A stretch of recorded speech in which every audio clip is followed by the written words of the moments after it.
Another day, another car to review. It's the 2025 Mitsubishi Montero GLS 4x2. Ano nga bang gagawin ni Mab Auto dito? Sisilipin natin ang design, but not too much dahil this is the Gen 3.5. Matagal na tong generation na to. Sisilipin natin ang mga creature comforts and features. At the-drive natin yan. The-testingin natin sa Sampaguita to see how it drives. Yeah, SUV sa Sampaguita, mga buddy. Let's do this!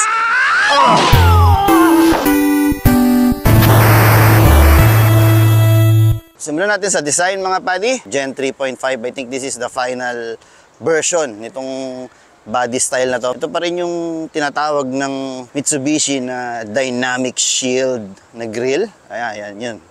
Medyo naiba lang dun sa previous version na ito, itsura niya. Saka yung first generation ng Gen 3. Oh, Gen 3 Gen 3. Siguro, ito na yung last na ng body style na to, mga buddy. So ito yung mag wheels niya. It's 18-inch with 265/60. Dito sa likod, ganun pa din naman. Oh, wala namang masyadong nagbago. Ito add-on lang to, sabi ng owner. Hindi yan kasama sa package pag bibili ka ng brand new. Wala yan. Oh, nilagay niya lang yan, mga buddy. So, ground clearance nito, mga buddy, is 218mm. Oh, hindi naman nagkakalayo sa mga competitors niya. So that's it sa ating tour dito sa exterior ng Mitsubishi Montero Sport 2025. Let's check out what's inside this Montero. To enter the Montero, mga buddy, basta nasa iyo itong key fob niya, pwede mo pindutin to. Or syempre, relay ka dito sa kanilang hindi na napalitan na key fob. Ito pa rin yung dati. Nagka-Mirage ako nun. Ganito rin yung GLS. Ganito rin yung key fob. So ito, gamitin mo lang yan or ito. But since umaandar na yung sasakyan kasi nabilad, mainit, ito ang bubungad. Mostly black.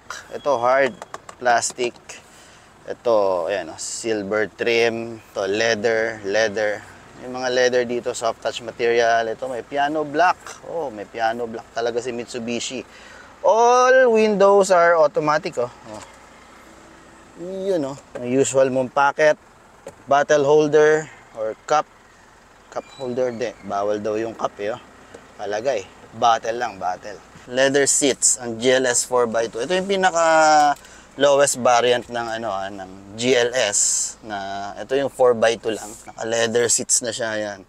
All black leather seats. So, wala siyang halong ibang styling or trim dito sa puwan niya. Basta black lang siya with yan, stitching na contrast, medyo contrast. Dashboard mo, ito.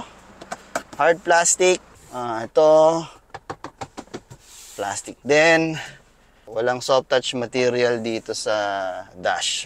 But the styling is good. Oh, okay naman. Ito nga lang, piano black.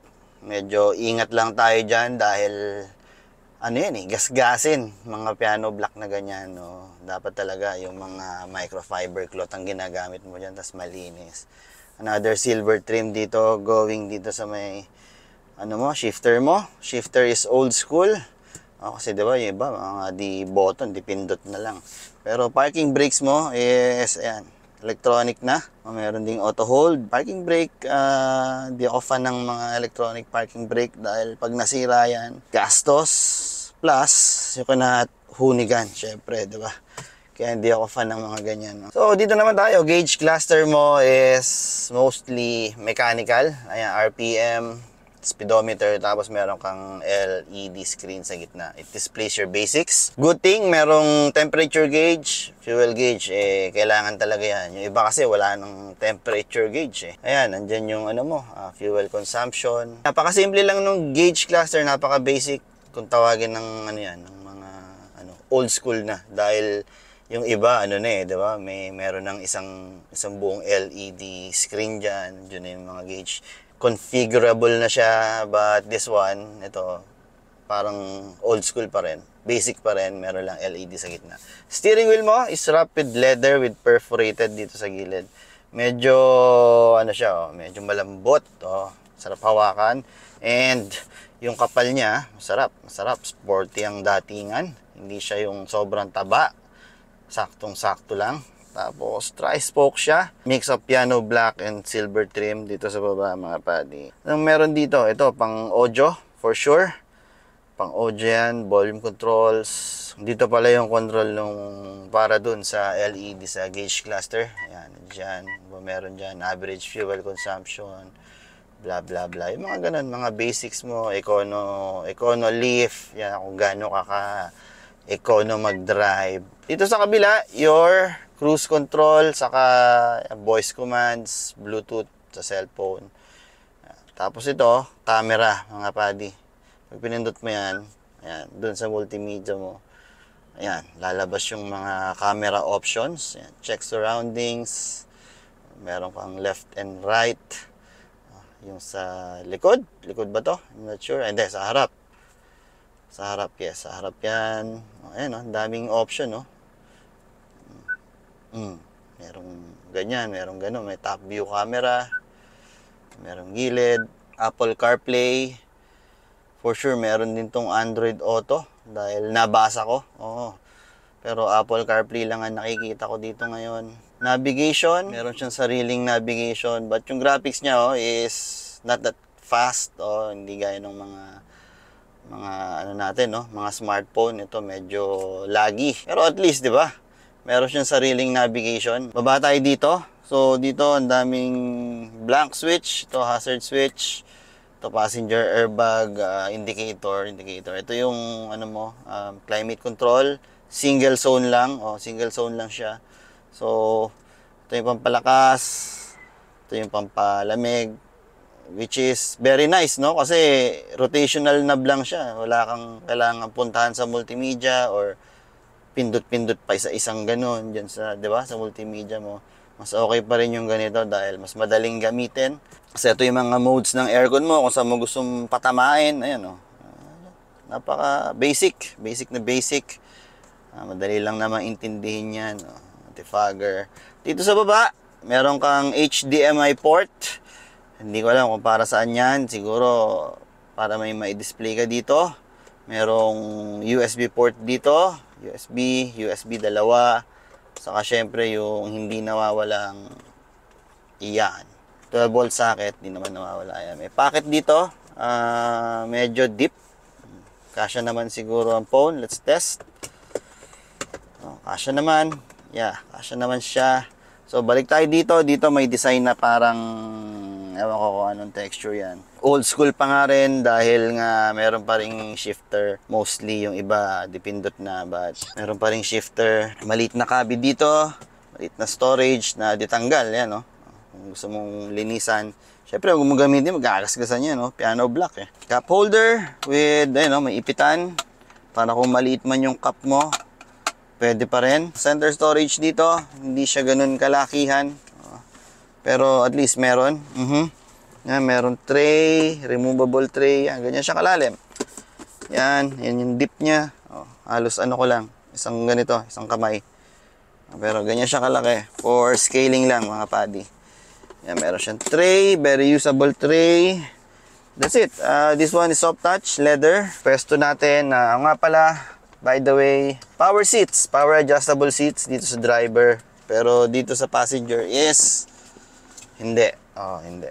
Dito lang. Wala rin siyang seat memory. Forma na natin yung paano tayo mag-drive. Silipin naman natin kung anong meron sa likod. Here at the back, same story.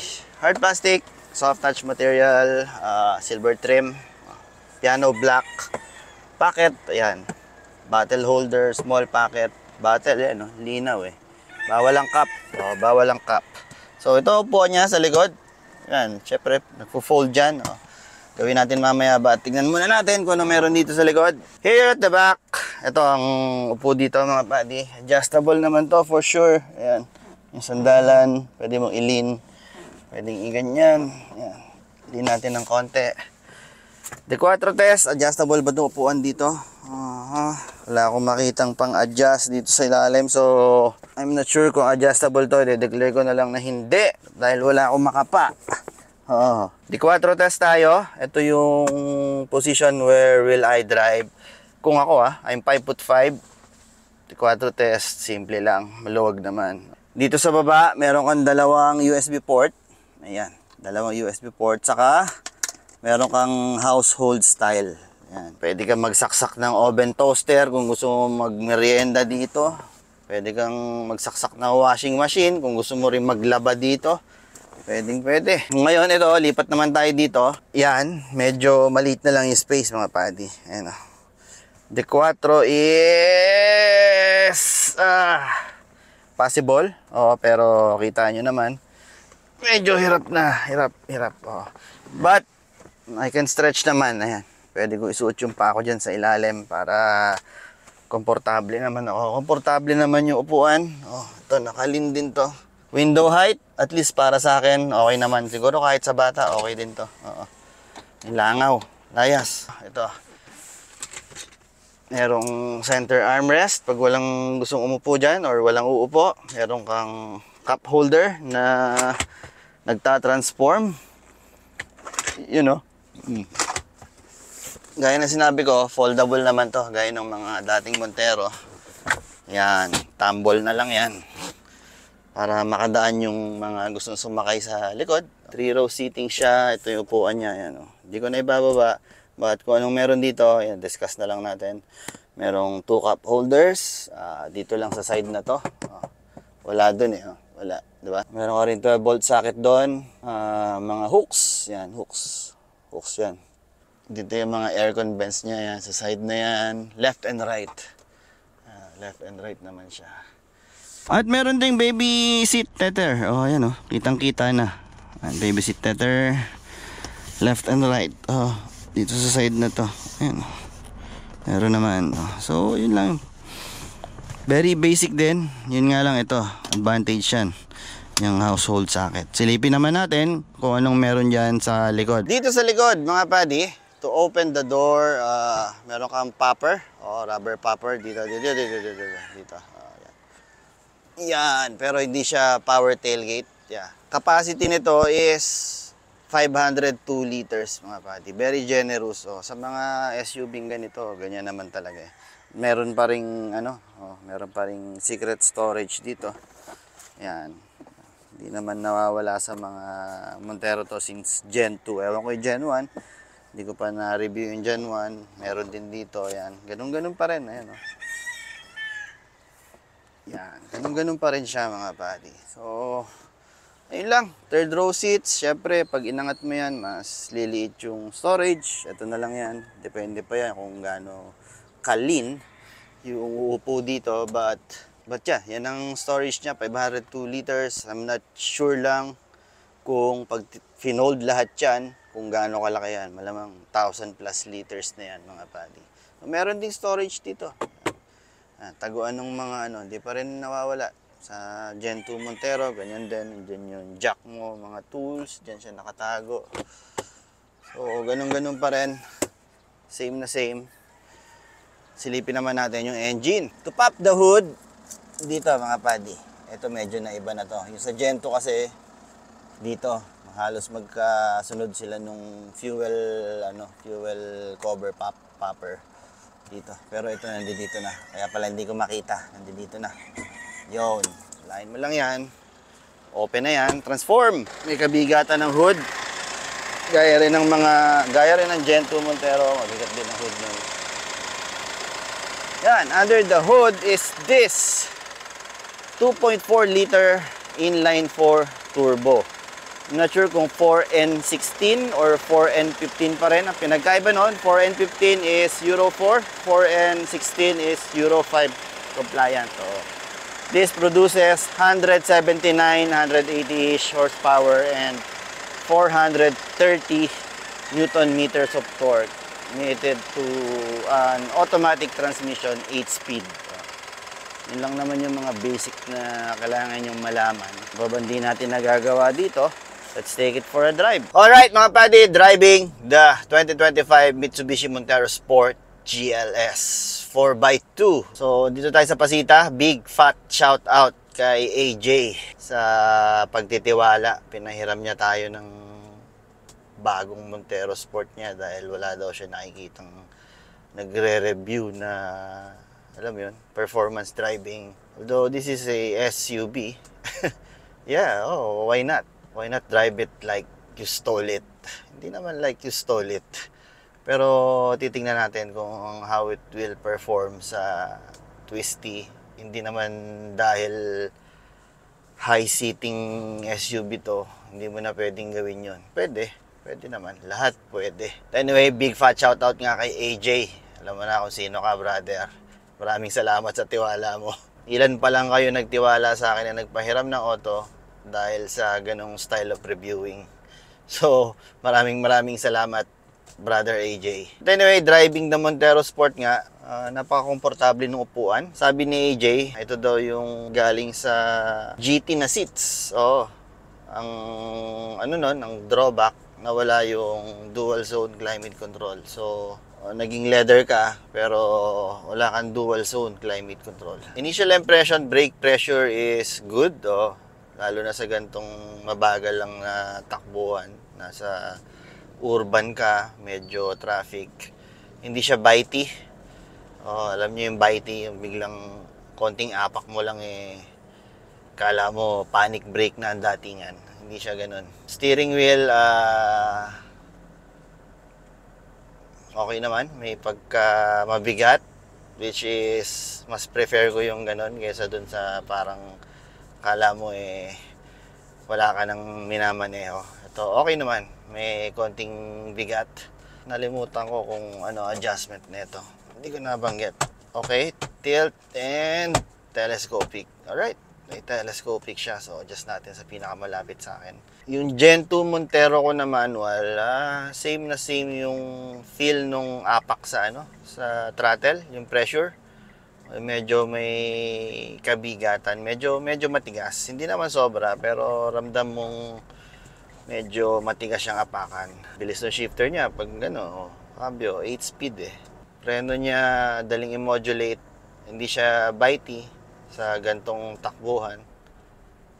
Pero syempre, the more na you add pressure, syempre mas malakas. Pero malalaman natin pag medyo high speed na takbuhan natin diyan sa SLEX.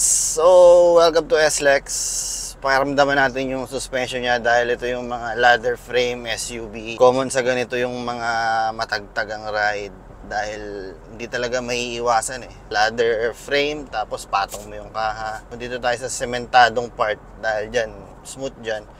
Medyo may nararamdaman akong shake na SUV talaga. SUV ang ride niya, pero hindi pa naman ako nakakaramdam ng super harsh na na ride. Nararamdaman mo yung sasakyan, gumaganon-ganon. Common yan. Check ako ng tire pressure, sinet ko siya sa 32. I believe that's the factory recommendation, 32 PSI. May nararamdaman akong medyo tagtag. And by the way, driving this, ito na yung pinakamababang setting ng upuan. Tanaw na tanaw ko yung hood. I'm 5'5", visibility, D-pillar, sa likod, medyo, kung ibababa mo yon yung maliit na, na headrest, okay naman ang view, hindi naman siya kaliitan ng window sa likod. Normal, sa mga ganitong SUV. A-pillar, medyo malaki. Tagal ng issue ng Montero yan from Gen 2. Sa Gen 2 namin, madalas ako nabablind spot dyan Try pa natin mag-NVH dyan sa Calax. Welcome to Calax. Dito tayo mag-NVH pa. Dahil dito, ayan, medyo nararamdaman ko na yung ganun, yung ganun yung suspension sa ilalim. Noise, common naman. Naririnig mo yung mga ibang sasakyan. Mostly yung mga truck. Ano nga bang sasakyan ang hindi mo naririnig? Kapaligiran. Meron nga lang super high-end. So wala tayong weight. Ang meron lang tayo is full tank. Nag-full tank ako. Yun lang ang pinaka-weight natin. Dahil wala naman ako may sasakay na yung may-ari ayaw sumama. Sinasama ko, wag na daw. Ayaw niya, ako na daw bahala. Kaya ko na daw to. Mahihain siguro si Brother AJ. Pero may nararamdaman akong konting harshness mostly sa likod. Nagbabibrate dito sa seats. Ito, itong truck, naririnig ko. Since noise. Common naman yan, no? Baka makomenta na naman tayo, anong sasakyan ba ang ano, ganyan, ganyan. Meron. Naramdaman ko medyo nagbabibrate yung suspension. Ramdam mo merong harshness. Pero pag may sakay ito, malamang ma-lessen. Vibration sa makina, wala naman pag nakatigil ako. Mga diesel dati, ngayon, hindi na ganun ka vibrate ang makina nila. Na engineer na rin na maganda yung mga engine support. Steering wheel is as expected. Dahil SUV to, high seating, medyo matamlay.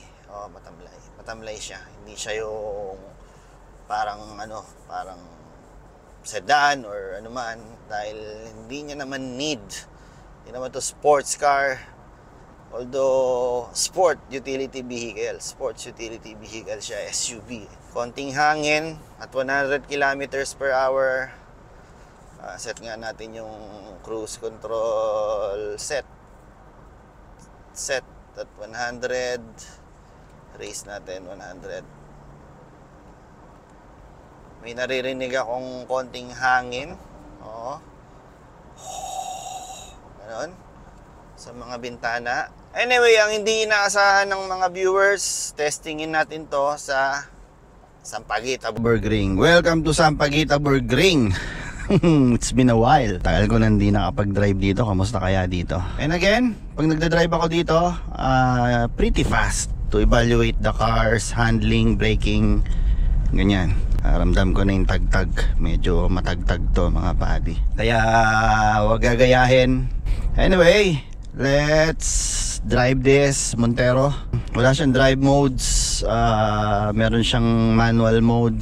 Lamig ng aircon. Patayin muna tayo ng aircon, or painitin muna natin. Patayin ko na lang. Nasa D lang siya. So may nag-request sa atin, balik daw yung POV. So ito, nagawa natin.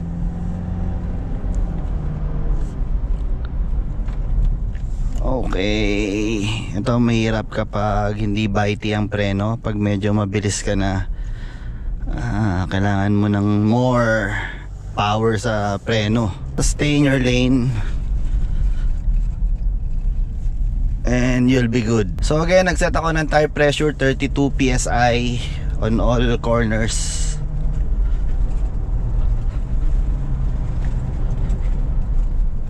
Okay, brake pressure is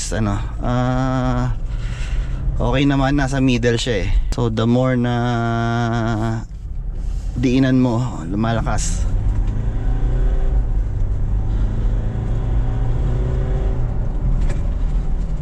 Okay. Slide konti, basa yung kalsada. At may bas-bas to bago kayo mag-react.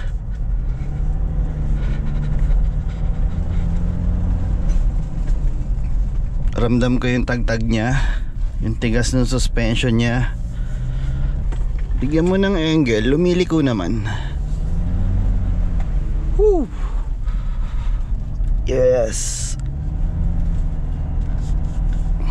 Manual mode na ako. Let's try manual mode naman. Pero na-try ko naman na kanina sa highway. Napaka-smooth niya. Wala akong maramdamang, alam mo yun, paglipat ng gear.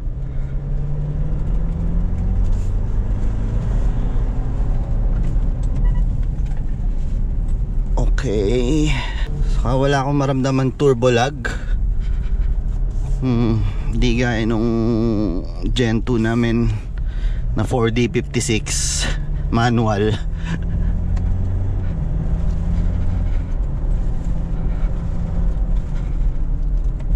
Dumami dahon dito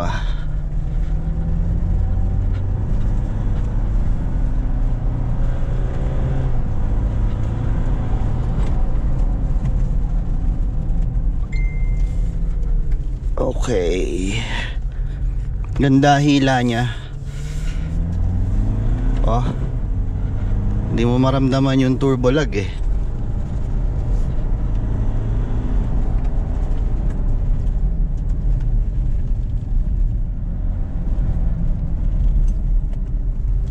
Saka itong paddle shifters na to sa Gen 2, ganito rin eh, yung automatic.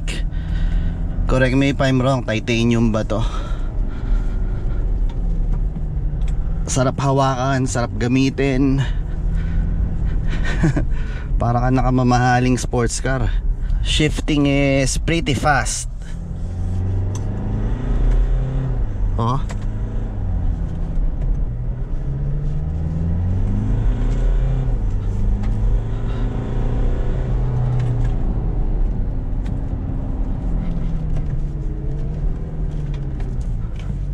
Okay.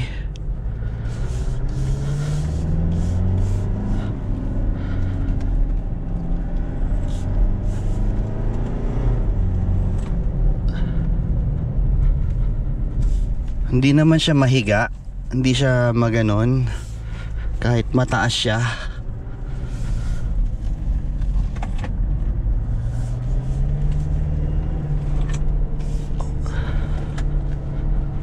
Transitioning.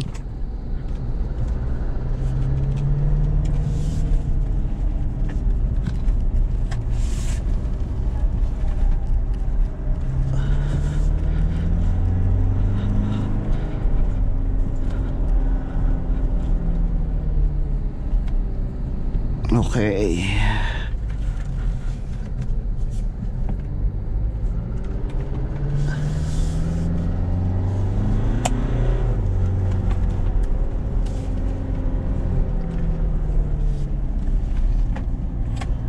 So far, it's a nice drive, ah.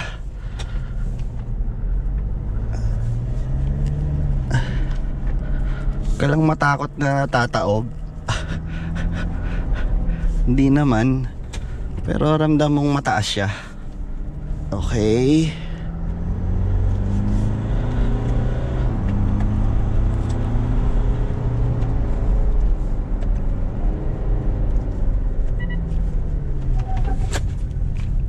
Okay, okay. Traffic.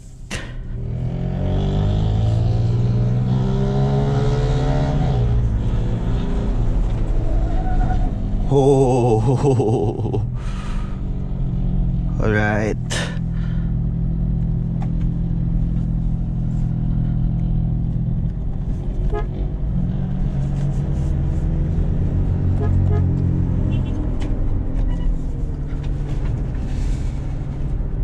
Okay, hairpin turn. So far, okay pa naman. Preno.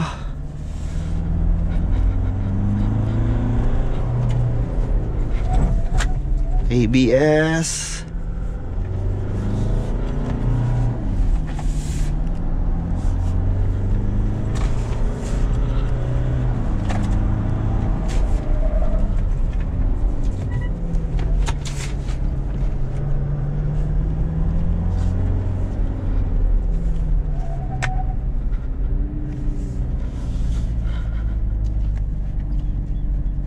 Okay, traffic again.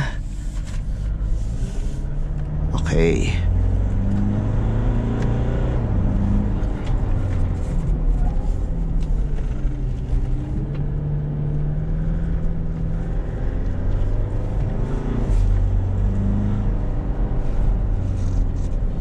So far, okay pa yung preno niya. Although na traffic tayo, mahaba. O, kinat ko na lang.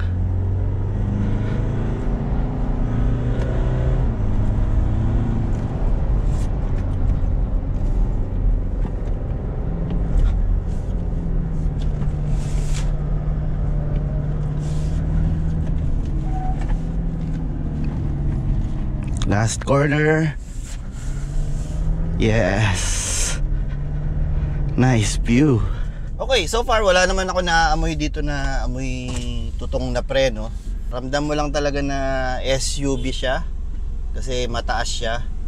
Pag nililiko-liko mo, hindi naman siya mahiga na parang tataob, pero ramdam mo mataas siya. Pag napupush siya ng ganun, hindi mo nararamdaman yung tagtag, syempre. Pero so far, it's a good drive. Kailangan mo lang talaga ng malaking steering angle pag lumiliko sa gano'n. Pero syempre, di mo naman gagawin yung mga ganong kabilis na driving, lalo na sa ganitong sasakyan. Dahil SUV nga to, mataas. Baka mamaya ikaw ang abutan, tumaob ka. Pero so far okay naman. Hindi ko naman naramdaman yung mga ganong feeling na parang tataob. Wala naman ganong pakiramdam. Braking is good, basta syempre dadagdagan mo ng pressure. Hindi pa naman nag-fade, although na traffic ako mahaba. ABS gumagana ng maganda, hindi siya yung merong ABS na nakakainis eh. Konting apak mo pa lang gumagano na agad. Ito hindi. As long as hindi niya kailangang gamitin, hindi niya binibigay. Pero na lang pag nakamadiin na yung pressure mo, ABS, dun siya gumagana. Other than that, power is good. Okay naman. Wala siyang turbo lag. Wala akong nararamdaman turbo lag. Ngayon, tetestingin naman natin paano siya umakyat dyan sa may Sungay. Welcome to Sungay, mga padi. Dito, tinetesting ko kung paano magre-react yung transmission niya. Nasa normal D mode lang tayo. Tingnan natin kung responsive yung transmission niya. Saka dito, may testingan ako nung tagtag ng sasakyan talaga, banda dyan sa taas. Pero dito pa lang, ramdam ko na nagsishake yung auto. Unang akyatan, yun, nag-shift down. Hindi ako nagbago ng pressure sa paa, nag-shift down naman.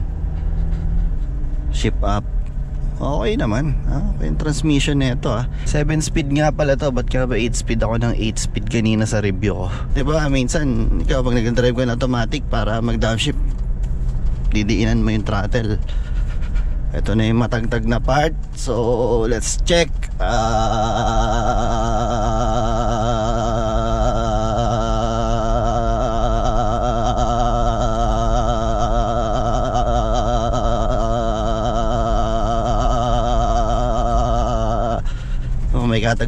May katagtagan talaga. Yan ang reality ng mga ganitong sasakyan. Madalas ganito sila katagtag. Karamihan sa kanila. Subukan nating baunan. Yun Woo! Tagtag. Ayan sa likod. Ramdam ko yung tagtag sa likod, which is not a bad thing. Kasi madalas naman sa kanila, karamihan sa kanila ganito may purpose siya mga ganyan Kaya mostly sa ganito nagkakarga ng maraming tao or sinasakyan ng mga kung ano-anong mabibigat. So pag nangyari yun, magko-compensate sa suspension, lalambot, mawawala yung ganyang tagtag or malilesen. Pero since wala akong sakay, yan, ganyan siya. Yan ang maire-report ko. Yan ang realidad. Liko na naman, pakiramdaman natin ng transmission. Delicates. Ayun na, sinasabi ko, balentong. Ito natin iakit sa mataas na part. Dito.